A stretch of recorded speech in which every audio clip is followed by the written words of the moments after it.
Welcome back to A Celtic State of Mind. I'm Paul John Dykes, and tonight I'm joined by Chris McElwain and Sean Connolly. We're talking about Celtic 0, Brugge 1. Sean, I'll come to you first. Disappointing first half, not just the result, but we don't seem to have been at it yet, have we? Nah, to be honest, we look a bit tired. There was no, I don't know who is in co-comms for TNT, but he's calling the game pretty well. We didn't have a press until in the first 15 minutes at all. We're just like, even at the very end of the half there, when the ball breaks in the box and it breaks to Hatate, and he's just like on his heels, like he's not alive to it at all. Renakin and has got the freedom in midfield for some weird reason. And their left winger Solis is just coming in and giving them, he's not playing on the wing at all. He's coming in and being an extra man in midfield. So we're just getting dominated, really. It seems like, one, we're tired, and two, that Brugge are just playing with a bit more Champions League nous and experience. It kind of seems like they're the team that we thought we were, but we're not quite yet, and then that we're trying to be. So we're, the goal's the goal, right? Like it's a mistake, and you can analyze it individually if you want, but overall the performance hasn't been great. The only threat we've really shown is a couple of balls into the box from Kuhn that we haven't had a good purchase on the end of. And yeah, press is poor, passing's not great, our midfield control's poor. It's not ideal. It's not ideal. Welcome to Ryan Pearce, also tuning in from the States. Ryan, what time is it over there, mate? It's almost 4 o'clock over here. So not too late. Yeah, okay. But with the time difference and everything like that, it's going to start getting real dark soon. So just add to the depression I'm getting after watching that first half. Yeah, that was a disappointment, wasn't it? I was just saying there before you joined us, Ryan. We know we're better than this. We have not turned up yet, have we? No, and I'm trying to look at it, and I think they have a game plan that they're executing to perfection.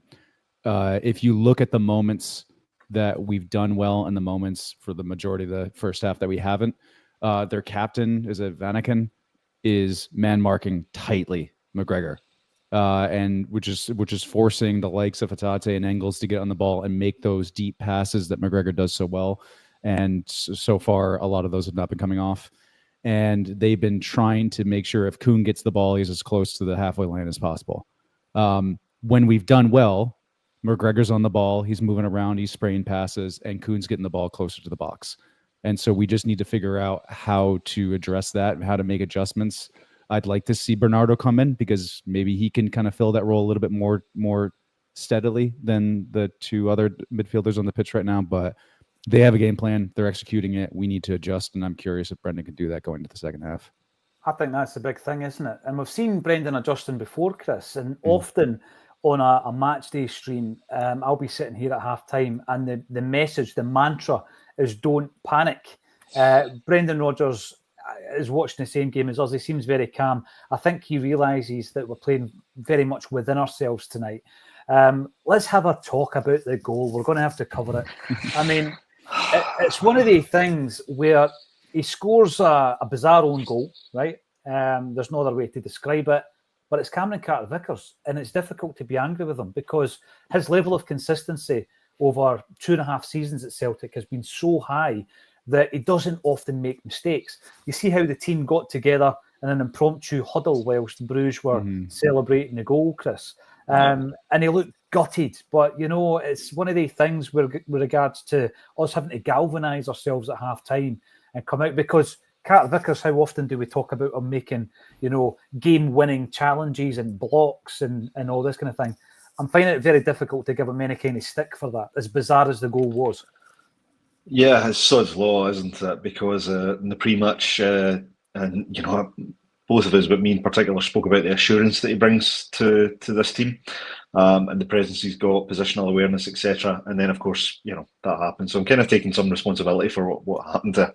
I was listening to the commentary, and a few people were saying, it's the pass from Kuhn didn't have enough pace on it. Then when Carter-Vickers had to act quickly, I actually thought it took a long time for Schmeichel to get back into position. To be honest, from the point where he actually played the ball out to AJ. AJ's then get time to play it forward. Then Kuhn drives it back, and by the time Carter-Vickers turns with his head, on the ball, not actually looking back at the goal, he's expecting Schmeichel to be there, and I was a little bit surprised to see Schmeichel wasn't there. But look, it was a catalogue of errors. It can happen to the best teams. It has happened to the best teams, and I think you're right. That interestingly enough, it seemed to kick us into action a little bit in that second half, because up to that point we hadn't turned up. It was ugly. It was sloppy. It was the fundamentals were not being done well. You know, we couldn't seem to make a short pass, regain possession. I think, you know, a lot of that was down to how Brugge were playing. I think the lads have both spoken about how Calmac was marked out the game, how they definitely had control of the midfield. And we were getting pressed back. And it's the first time I've seen us look a little bit shaky at the back for a number of games. That said, the reaction, we started to create a few chances. The Kuhn was frustrating me in the first half because he was playing an awful lot of balls from deep. And we know Keogh was not the best aerially, so you're relying on him running in from behind, getting ahead of the marker and getting on the balls. But I think Kuhn has to be much further forward to be effective in that. And when he did get forward and he played a ball over the top, which Hatate, for me, should have brought it down and had the shot, but at least the pass and the run was fantastic. And it shows that this team is vulnerable, but we've got the upper level at the moment. I'm just hoping we've got our bad half out the way, and second half we'll see the levels that we know we're capable of. Yeah, there was a couple of chances, wasn't there, Sean? One with Hatate made the wrong decision with the head, one with Kyogo, both created by Kuhn. But it's a good point Ryan makes in relation to where they're allowing Kuhn to have the ball, and then there's a lot of work for him to do to try and make progress and turn it into an attack. How do we combat that, do you think, Sean? Combat what, sorry? Allowing... Kuhn seems to be playing really deep, and it's trying to maybe get... I think this season we've worked so well on the right-hand side between AJ doing the underlap and the overlaps. You've got Engels and Kuhn. We've not seen a great deal of that, even though Kuhn's managed to fashion a couple of chances out of the small pickings that he's had. Yeah, I think you've hit the nail on the head there. Kuhn is looking isolated. When he's getting it, he's looking up and there's nobody. Whether that should be Engels, whether that should be Kyogo, whether it should be AJ, there's nobody really making a forward run around him. Nobody looking for any 1-2s.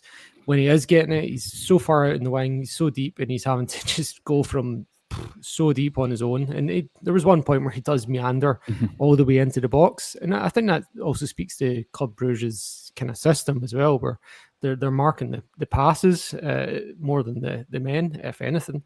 For the goal itself, I was just watching it back there off the side of my eye. Carter Vickers is actually under pressure from their left back when he passes it into the net. So it's like, I think, honestly, a lot of it is just down to we look tired and they're working harder, as much as it is down to, we can talk about systems and stuff, but they just look more energy and more up for it than we do. To be honest, we've not been pressing well. I think we need to work harder. I think we need to support each other a bit more. I'd like to see Engels get in the game a bit. I think Hatate had in the first 5 minutes, he gets caught in possession and then he just looks kind of panicked for a few minutes after that, and he's not really recovered from that either. So we need to regain a bit of composure. We need to raise our work rate. If that means fresh legs, it means fresh legs, because I think it is effectively the same. Is it literally the same team that started at Tynecastle? Is there any changes? So I wonder if there's a legginess about the team as well that could be improved. They won't make changes at half-time, but I feel like maybe I do worry that it's going to be 60 minutes. We're still 1-0 down, and then it starts to, every minute after that, it becomes exponentially more desperate, even when the subs are coming on. You know, in a situation like this, Ryan, you look at that bench, and I was talking about the strength and depth of that kind of core 15, 16 players that we have. But in terms of that game-changing player, Bernardo comes into the side, and as you say, he fulfills a specific role. Ida, yeah, absolutely, he can be an impact sub. But sometimes you're looking for that creative winger type. And you know what? I think Jamesy Forrest has done so well this season. But that seems to be where we lack it a little bit. On a night like tonight, that creative spark on the bench that you can introduce to a game like this. Yeah, I think apart from Jamesy, I think we have... I always like to say you have players on the bench you bring on when you're not winning, and you have players when you're 3-4-0 ahead. And I think that's the concern you're kind of highlighting, is the likes of Palma and the likes of Yang right now. Those are the type of players we'd like to say, okay, we're 4-0 up, bring them on, have a run around and see what you can do. I still think we do have enough quality on that bench. I mean, you have Ida that can come on and kind of change things up. You have Bernardo. You have, I'd love to say McCowan come in. So I think there's enough there for us to do it. But I agree. We need to hit the ground running right away and just establish that our pace of play and our intensity right from the first half from go is going to be completely different than what they experienced, and put them on the back foot, and then build and build and build from there. That's what we need to see.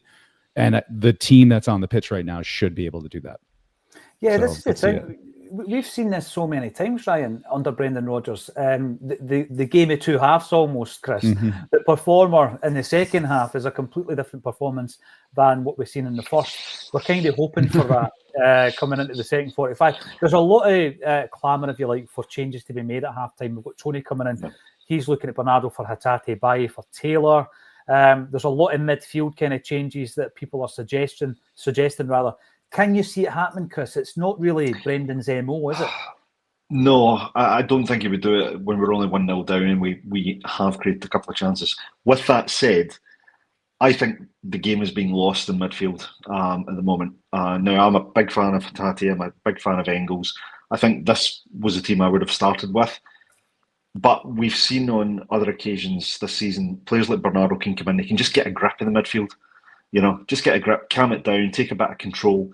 And I think, to Sean's point about the energy, is this the time for a player like McCowan? The one thing McCowan will bring to the table, without any shadow of a doubt, despite the short tenure there, he'll bring energy. That kid will want to go in there and actually prove what he can do. This is maybe the kind of game that we could use that. I would expect him to make changes around about the late 50th, maybe 60th minute. I don't think he'll make changes quite this early. You would hope, though, that even if no changes are made at half time, that there's been a bit of a rocket given in the dressing room and said, look, up the energy levels here. Because I agree with Sean. I think we've looked leggy. We've looked kind of heavy-legged, bit fatigued, maybe a wee bit shell-shocked. I think you've got to give Brugge credit. They've come out the traps at a fair old pace as well and put us under pressure, playing maybe the way, as you guys have said, that we would expect to play. But I think, we need to take control of the midfield, because by doing that, you draw their players in, and it does give players like Kuhn and Maeda that little bit more space to get further upfield and really do the damage that we know they can do. Yeah, I think this is an interesting point from Echo Tonal. We were very passive. It did feel like that, didn't it? Not started, says Ryan T. One bad mistake. We can still win this. And Tony Cassidy also says team looks so nervous. Edgy. Calm, not calm. It's unusual at home, Sean, on a night like tonight for Celtic to look so edgy. We normally look very comfortable at Celtic Park on a night like tonight. Yes, I can't quite put my finger on it. It is unusual, and it was quite from the start as well. It wasn't like we came out the traps and then Brugge, got a hold of it. It was like Brugge were kind of the more settled team from the start. It was very weird, very unusual. I do want there's almost like. I do feel like it comes from the lack of a press, to be honest. Like I think there was times when we looked like to be triggering it, and there was just one player wouldn't. So if you have 4 players try to trigger a press and one of those 4 doesn't join in, then it just falls apart. There was one point I picked up it was Kyogo, one point I picked up it was Hatate, and so it's like it's not even any single individual that's failing. It's just like when you're not all pulling together at the same time at the same rate every time, it can fail. Just en masse from that point, and then that's kind of where I'm getting the idea that it's legginess from, because it's not any individual really. That said, there's also really hard to pick out who the best player of the half was. You'd probably say Kuhn, but honestly, apart from that, there's very few players you'd say are actually like stepping up so far. Yeah, and we've been so effective this season on the wings. That was something we spoke about during the patchy period of last season, that the wingers weren't helping Kyogo. We've been so good this season, and that's where the disappointment lies for me, as well as in midfield. George Nicholson, this would need to be some turnaround. I'm going to ask you, Ryan, do we have it in us? I think we do. Oh, yeah, I think we have it in us. I think we need to have a response. I think we need to up our intensity, but we absolutely should. And to point 2, I've been trying to scratch my head and think what's different. And I'm wondering if there is a little bit of this is the first home game that we are going up against a decent team, but we have an expectation to win.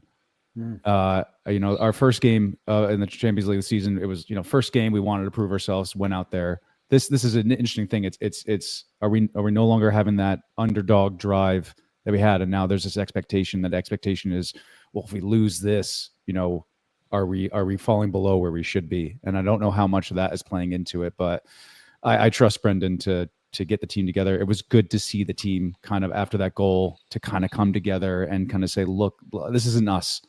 We got to get out of our heads. We got to do this. And you did see a response. They were definitely better after that. So let's sustain that. Let's get that in the right direction. And this team should absolutely be able to put 2 goals past Bruges.